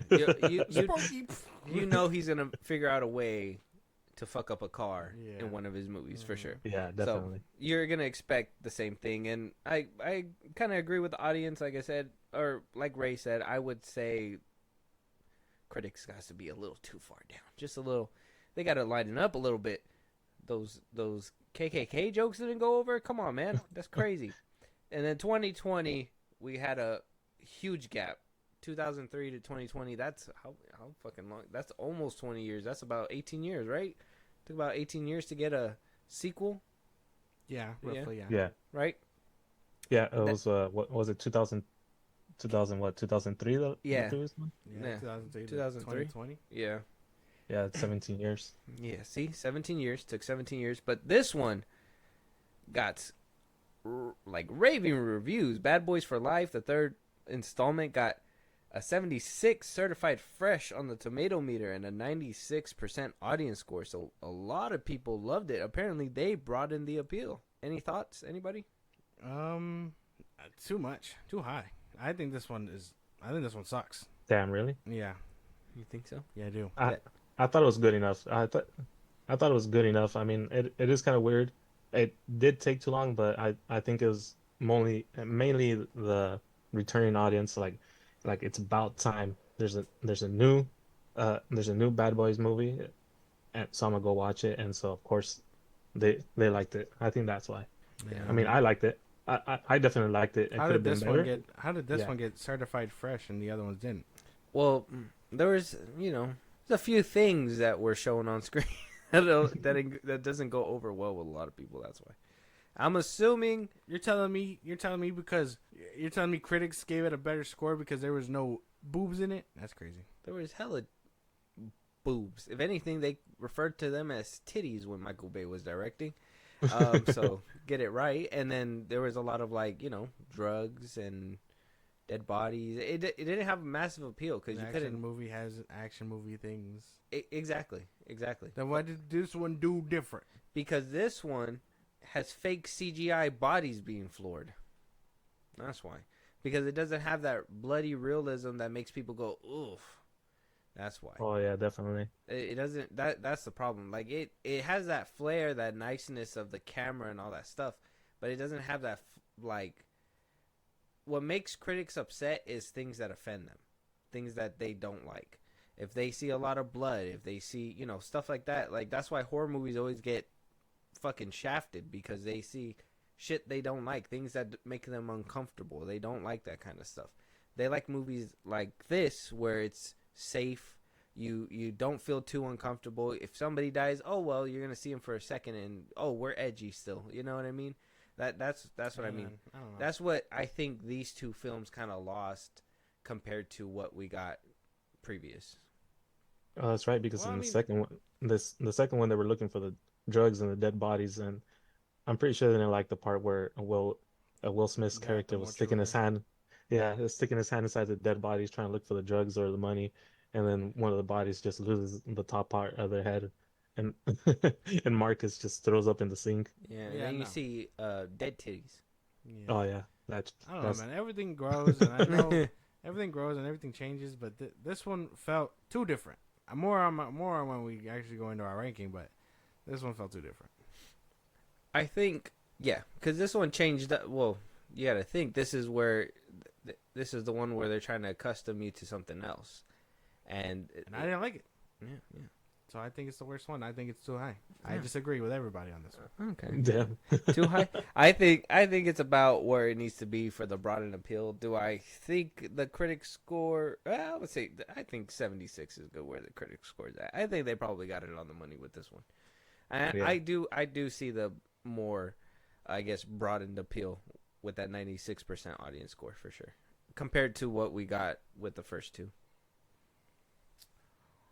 No. Well, fellas, I mean, it's more appealing for a broader audience, so I think that's why I got a better score. basically, you could, if you could catch more, more fish with that net, they're gonna go with that net a lot more. No, Yes. catch me specifically. That's what I care about. They want to release you specifically. No, so let's get into it. Ray, since you're our guest, we want to hear your fourth slot. What is the least favorited Bad Boys movie? It doesn't have to be the unwatchable one, but you can still rewatch it if you want to. It's the last place. The last place? Yeah, fourth. We're going fourth to first. I don't know. I'm stuck between the For Life and the. Nah, I gotta say, yeah, Bad Boys for Life. This one. Bad Boys 3? Bad Boys Yeah. for Life? Okay. Yeah, just for the upsetting idea that Michael Bay didn't come back, but I mean, it was a good movie. I like all the movies. I'm willing to watch all of them, but this one just felt a little bit odd. I think it's because the directors were new to this type of movies. I don't know, or at least not new, but like continuing pretty much a legacy after Michael Bay. But I mean, they certainly stepped up, but this has to be at the bottom. Worst one? Yeah, this Yeah. one's mine since we're already here. That least favorite one, man. Too Okay. different. They try to be too different. There was nothing that I knew from these movies previously, and again, I could totally attribute to these guys and stuff. And while I do think they make a decent sequel, this one felt just too different. Like they were playing with the idea of going down this legacy sequel trope, where it's like, oh, our old guys are getting old. Obviously, the new guys are here. They're young. They're fresh. A whole new task force they gave them. It's not two people. It's not Mike or fuck Marcus. Or Marcus is not these two. It's three people now, and they got a whole surveillance team. And they got a whole van, and they're more decked out because they're more technology. This isn't that. I really don't fuck with that. I was not fucking with that decision at all. I really think adding three more people to the pot and slowly pushing away my favorite people was a bad decision. And then lack of Marcus was there. I did like Will Smith. I think Will Smith is a great actor in this one. I like that his story is more focused here, but the movies have always been about these two, not just one or the other. So I don't know. I the fact that they were able to sideline him and all that stuff is crazy. But again, I do like Will Smith, coming to terms with, being shot and stuff. And, we know hot shot Mike is like, can be hurt. And, he was, and this and that. And then they gave him his son, which again, I don't really fuck with. Not my favorite choice, like a grown ass son, like I really don't fuck with that whole decision. And especially the name of fucking Alonzo, whatever the fuck it was. I don't know. I don't really fuck with that. Armando. Armando, yeah. Armando. I don't know. That's a Yeah. crazy ass name. I don't know. Like, couldn't they go basic and give him like Jesus or something? I don't know. Oh, Yeah, man. I don't know. hey, hey. Yeah. Man, Fuck you. I don't know, man. Damn, I personal attacks. really wasn't like fucking with this movie. I don't know. It's not my favorite one. Well, yeah. Okay. I see your guys' perspective, but I'm not gonna give you my perspective just yet because I'm gonna be honest. That's not my last one. My last one, my bottom of the barrel, like this one's the one I gotta watch. Bad Boys, the first one, 1995. Now I understand it's what kicked it off, but Trying to be different. no, listen. You gotta understand and get my perspective. So here we go. Fight. The first one, I love the first one. Like I said, none of these on this list is not unwatchable to me. But I think the first one has that generic 90s trope where you know, obviously it's a lot of, you can't show that kind of violence. Yeah. A lot of cutaways. They'll make you sit with it in a most awkward, dramatic way where like it kind of reminds you of a TV novella kind of thing. And though I like it, you know, you still get that corniness of it's like, you know, ricocheting bullets, pew, pew, Yeah. whatever, blah blah blah. Like I love the movie still. I think it's a classic. I just think this is where Michael Bay was kind of held back, where he needed to fit within a box that like Lethal Weapon kind of paved the way for. Like I said, other films or 90s action films were kind of paving that way that he kind of needed to put himself into. So I think that's where it kind of draws back for me after rewatching it. And there was a few edits that there's one scene in Bad Boys 1 because I rewatched it recently. It was Marcus, and Marcus was driving, and he was like talking to Will Smith's character because he was in the passenger seat. And I don't know what happened, but he was done basically telling Marcus off because he was telling him like, oh, it was the scene where he was like, oh, that you're a trust fund baby. Yeah. And he was like, I'm not a trust fund baby, whatever the fuck. And then he goes and puts his hand back on the steering wheel as if he was driving while he's in the passenger seat. Mm-hmm. He basically locks into the same mode that Marcus is in. Like, he has the left arm on the wheel. And I was like, that's kind of weird. And then it cuts to his like face, and I'm just like, huh. I'm like, there's a few editing errors in that film that I'm just like, yeah, it's hard to not see. Yeah, man. I don't know. No, just me, guys. Mhm. I do. Yeah, it's just you. Yeah, just you. Oh. Yeah. Damn, why are you guys doing this to me today? Like, it's not good, bro. Maybe don't be different. Wow. Be exactly like us. Wow. Twitter said I hate your opinion. No. Wow. Okay, all right. So, Ray, give us your third film. Which one is there right next to the bottom? Third. I gotta say, I'm riddled between two, but I think I gotta go with the second one. Second one? Bad Boys 2? Oh my god. Yeah. Oh my god. Yeah, let's put this out there. I like all the movies. Yeah. But you're making me put Yeah, we gotta you're rank making me them. put We them gotta yeah. rank them. Yeah. You're making me rank them, all right? So it's not There's the a word. gun to his head saying rank them right now. So yeah, I gotta say it's the second one. I did feel a little bit more gruesome. The gruesome parts. The fact that they showed the part of Mike having sex with his therapist. I thought that was just random.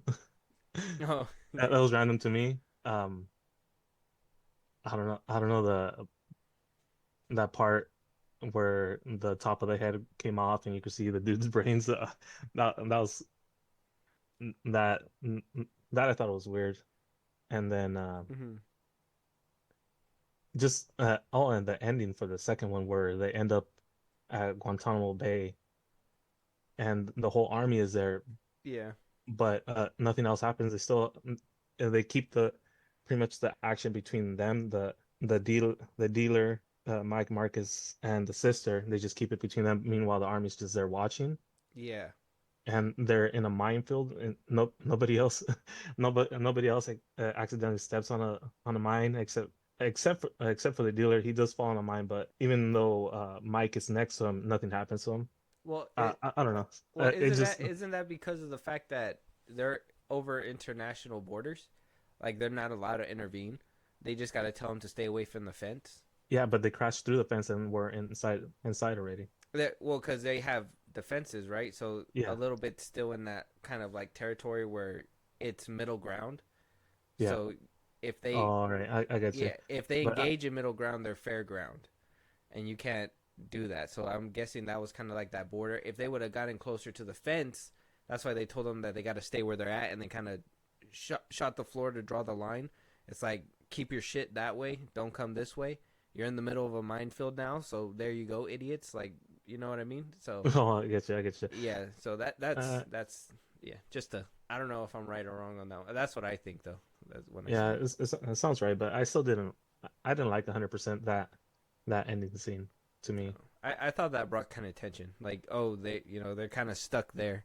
You can't go home because they don't know your story right now. You got to kind of explain that shit, and you can't really explain anything right now. She's about to get shot. They can't do anything about it. I don't know. I just felt like it was kind of like a really good like setup, very creative in my opinion. But I don't know. But I mean, This is where I they gotta just say appear. Twitter Yeah. will hate your opinion. I disagree. I disagree with that. They can do what they want. Ray's not even on Twitter. I don't even have a Twitter. Exactly. What is Twitter? Exactly. The void. No. But yeah, I disagree with that, Ray. I gotta say, I think that one's that's crazy, bro. Kind of. What is Yeah, that? What is that TED meme where it's like, oh, we hate him now? Oh my god, bro. What are you gonna say, Ray? Fight me. Nah,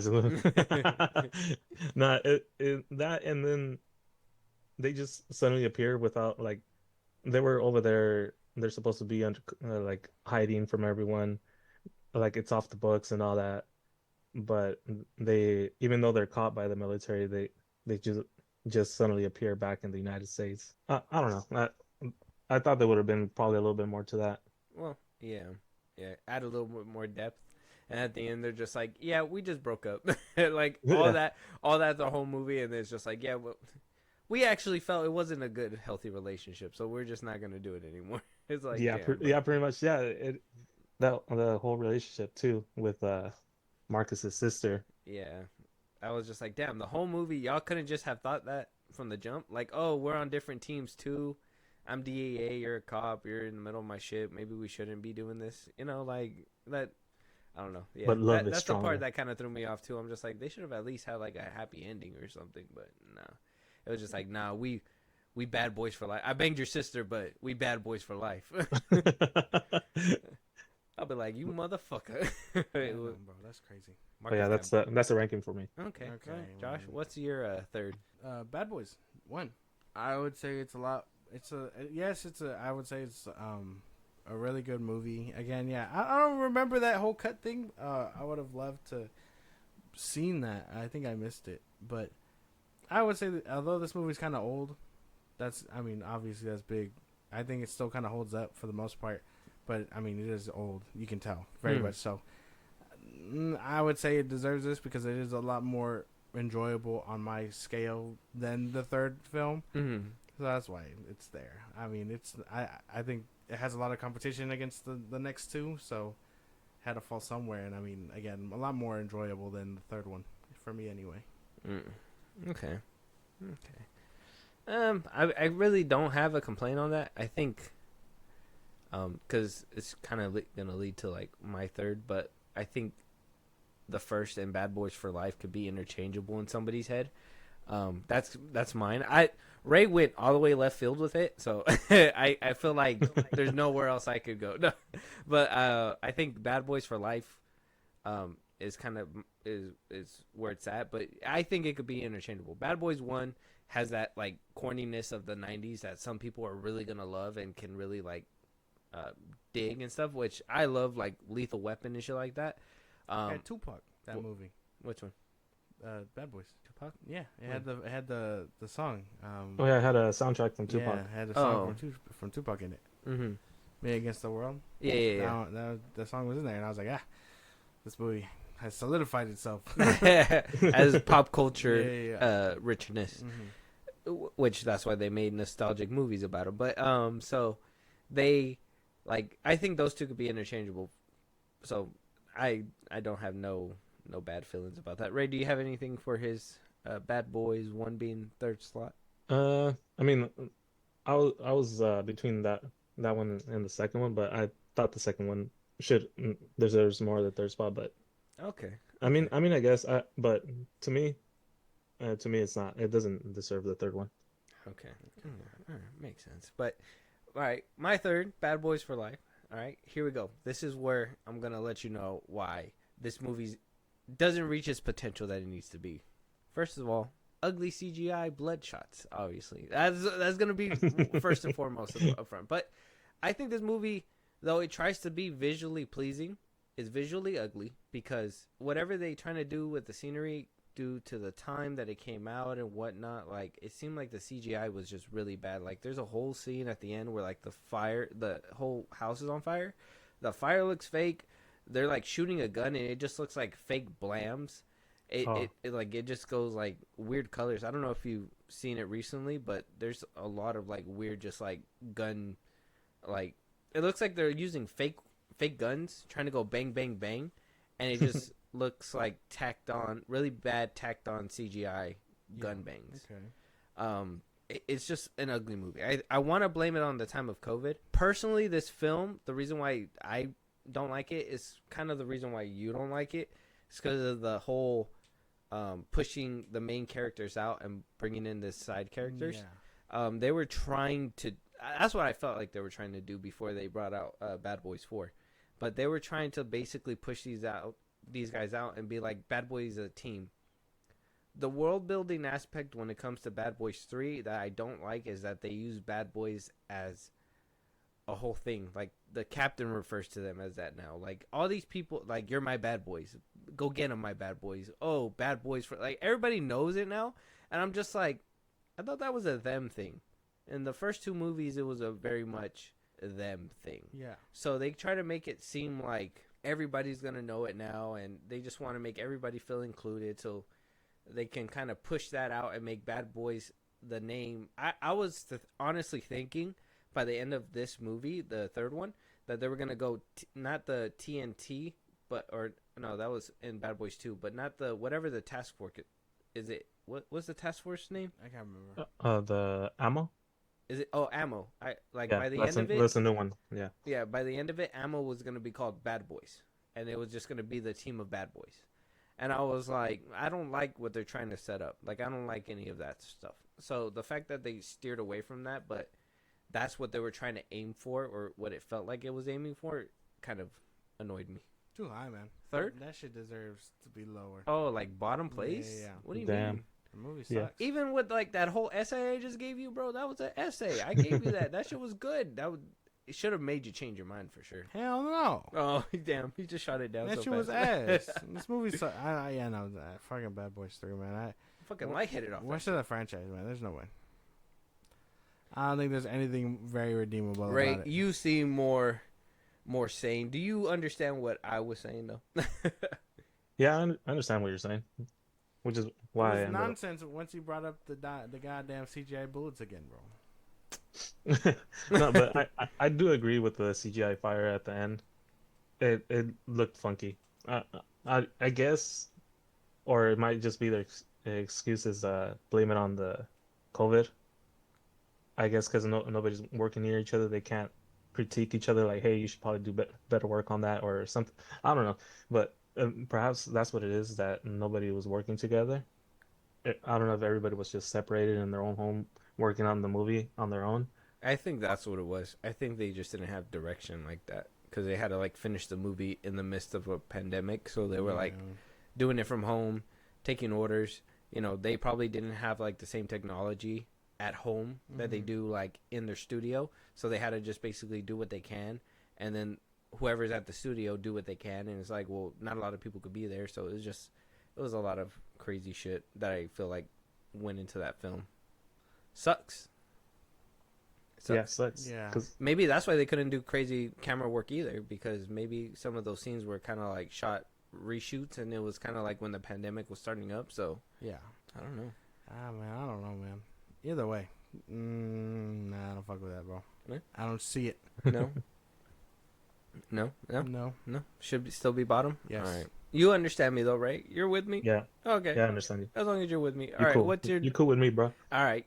Peace out. That was like, what's your second? Your top two? Top two. What's the second one? Second, the first one. Okay. Okay. For me, it was the first one.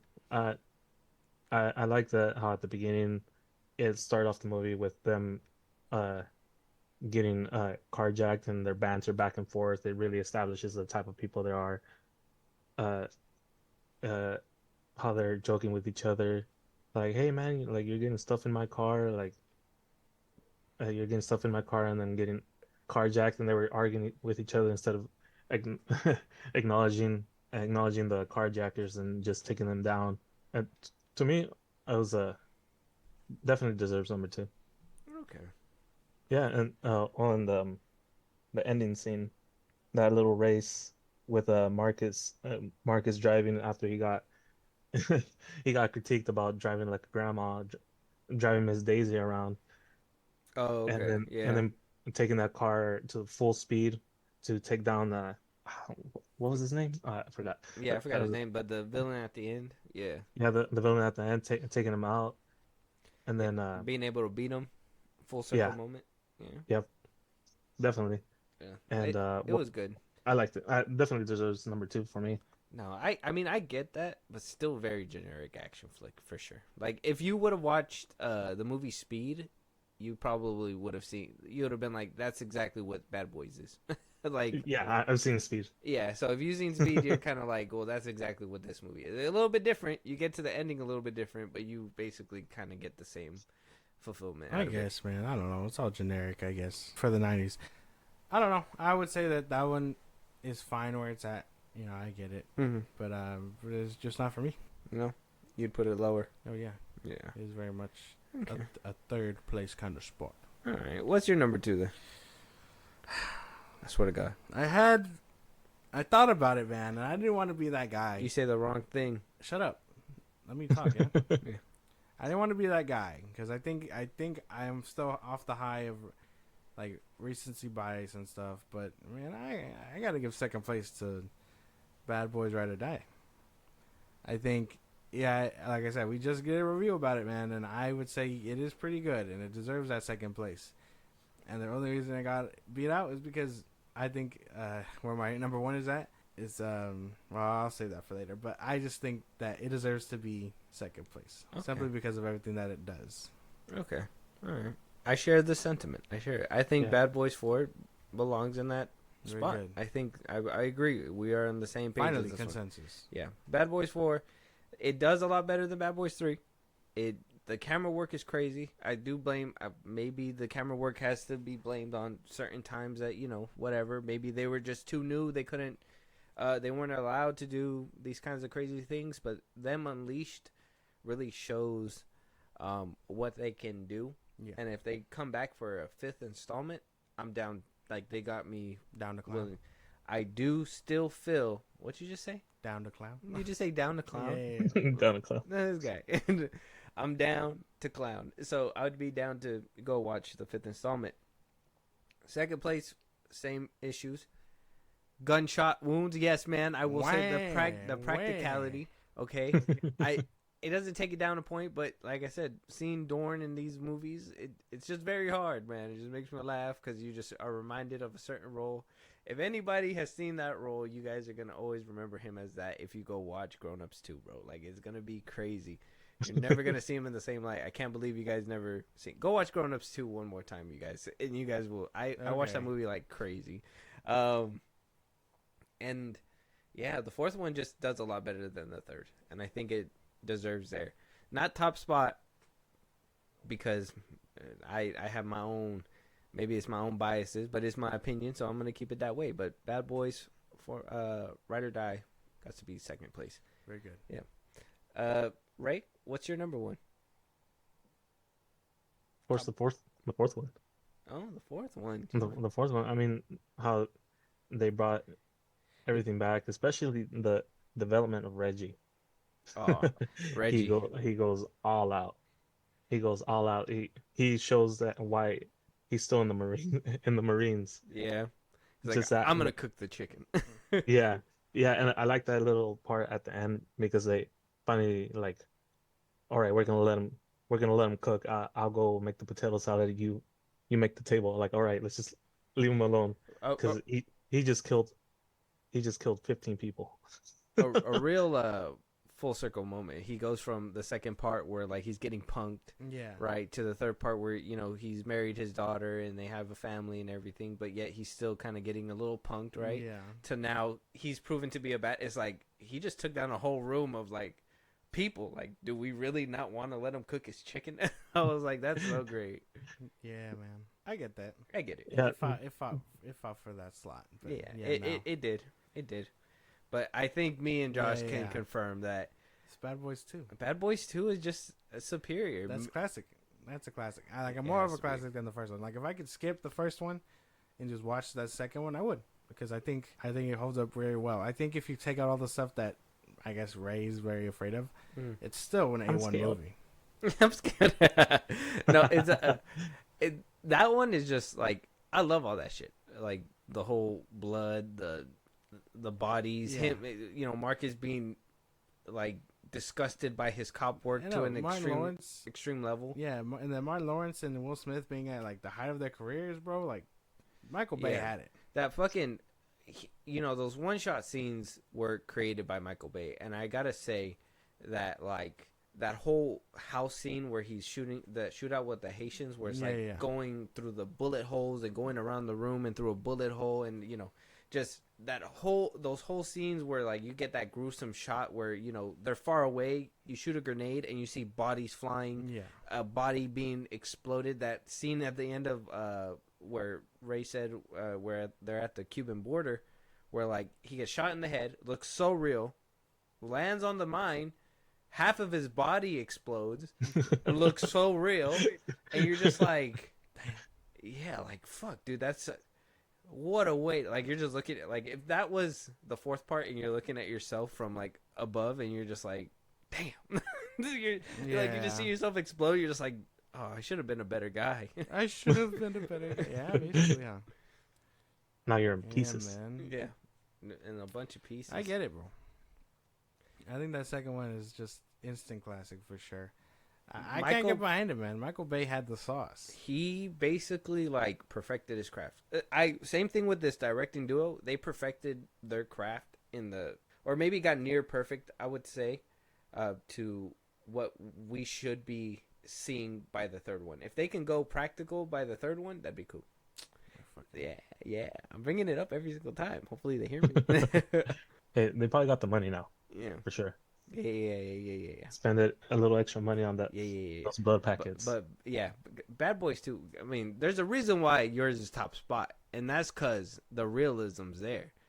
You like seeing Johnny Tapia fucking get shot in the dome ski and get exploded. You like seeing that, you like seeing that Russian get fucking riddled with bullets into the floor. You like seeing Martin Lawrence getting shot at next to a toilet seat while the fucking tiles are getting blown off the wall. You love seeing when that Haitian dude got blown his head off the wall because he was just being scared and all that stuff. You love all that shit. Come on. You love seeing the cars come down on the freeway. That's right. Crashing. It's obviously realistic. And again, I prefer that, but I understand sometimes shit just has to happen. You can't. Yeah, sometimes you got to give something up. And Bad Boys, Ride or Die, basically, I mean, gave us a lot more than just the bullet scene. So I mean, take what you can get, basically. I think, but Bad Boys 2 is on top spot for a reason. They gave us that whole story and all that stuff. Gave us that whole story. Gave us Will Smith saying a certain word, saying he was coming out saying doing his therapist. That shit was crazy. The KKK came out, showed some face. They fucking did away. Michael Shannon was there. Wow, Michael Shannon. General Zod was a KKK member. No wonder he was so evil and Man of Steel. Insane. It's on top spot for a reason. And practicality plays a big part in that. Because it plays with that realism in your brain where you're like, this dude just actually got shot. Yeah, it's not that big of a deal. There's a lot of other reasons. You know what? I don't think it's your list already tells me everything. If what do you call it? If it really wasn't a big deal, your list would be like Ray's with Bad Boys 4 being top spot and Bad Boys 2 being second. No, I 100%. recognize Bad Boys 2 as a classic Because of everything in it. and It's not because of the reasons you're thinking. it's included. It's cool. It's included. In Obviously, yeah, it's part of the package. Yeah. Oh, take away the action scenes. This movie isn't that good. What the fuck? No, that's not how that works. Yeah, what do you mean? Yeah. No. Yeah. Those are the scenes that make it a classic. What are you Not talking just about? the action scenes, Cadillac man. being driven downtown while bodies are flopping at him while Marcus is. And there's someone tied in the trunk. Yeah, somebody. Michael Shannon's in the trunk. Yeah, Michael Shannon is in the trunk. Yeah. What is it? That one scene where they're in the video store. It's like, oh, you guys are up in here showing pornography and two gay men reconciling or whatever in the middle of the damn place. Is like, Oh yeah, that was hilarious. she looked at him and said, "Y'all motherfuckers need Jesus." Like, He's like, yo, my ass still hurts from what you did to it the other night. Like, just being very ambiguous with his words. yeah, I'm just like, wow. See, come on, man. It's a Bad good Boys movie. 2. It's such a classic movie. Yeah. But the practicality plays. a Oh part. my god, man, let it go. Never. Just like Lionsgate. Anyway, can't wait to see you sit in the 5th movie when you get none of that shit. So it doesn't matter. Wow. that caught me off guard. So there is gonna be a 5th movie. Yeah. Well, they're developing it. Apparently, it's like in pre-production. Yeah, it's in talks. They're getting Alright. they're getting contracts and stuff ready. Will Smith is probably like, look, see, the slap didn't hinder me. Yeah. Pay me more. Now he needs to just get back on the grind. Put out another I Am Legend rating. I do like that Martin Lawrence looks healthier in this one too. In Ride or Die. So you So can't be eating that shit, Marcus. And Yeah. He's like, is that a hot dog on the counter? He's like, it's not mine. Yes, it is. Will you shut your stitching ass up? I know the fucking clerk giving him away and shit. I would have shot him. It'd have been crazy. He's like, he's like, if you don't tell me what we're looking for, I will cut your tall ass down. Like, talking to the what's his name? Oh, I liked how they did that camera angle where it was like Martin, like he's looking down at Martin and at Will, like because he's basically towering over both of them. Yeah. I'm telling you, they got creative with the cameras, 100%. Yeah, Such a they good did the same thing in the second movie. They pointed the camera down to look down at Marcus. Yeah. Oh yeah. To show that there's a big ass height difference. Mm-hmm. Yeah, It's and great. even though he's taller than him, he's still afraid of him. He's just like, what's it gonna take to get this done quickly? He's like, season tickets to the Lakers or the Heat. I forget what team it was. Oh Yeah, yeah. it was, he's like to the Lakers, to the Heat. I'm like, no, the Lakers. Oh yeah, the Lakers, because they were in Overseas. Florida, but he wanted to be in the Lakers. Yeah. That's fucking cool. But yeah, so I mean, these movies, I guess. Well, maybe Ray's list is kind of all over the place, but it's okay, Ray. I understand. But it gives us a good insight on like what, I guess general audiences really Yeah, like to I'm the see general because audience. Bad Boys. I would honestly say Bad Boys Ride or Die has like the most like broad an appeal.